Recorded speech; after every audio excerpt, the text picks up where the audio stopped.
Sean todos bienvenidos a Minecraft Exploraciones.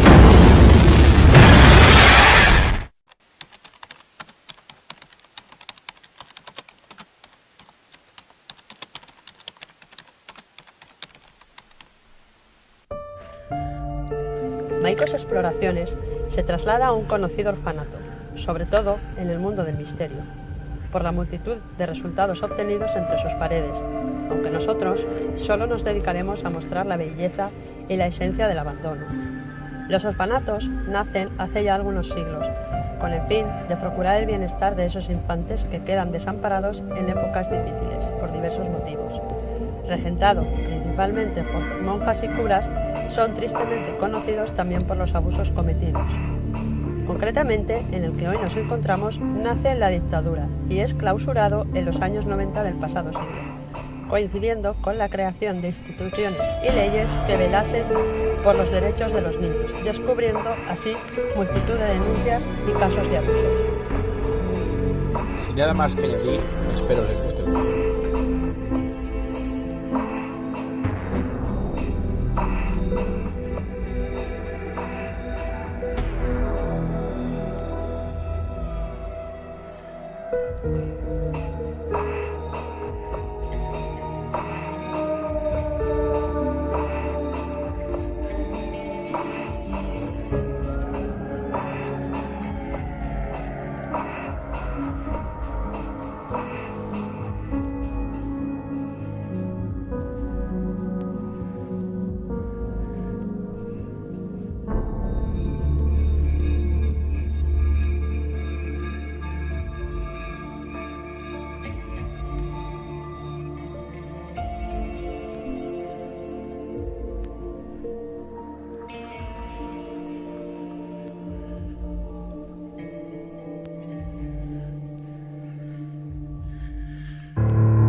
Esta puertecita que veis aquí, esto sería donde los encerrarían.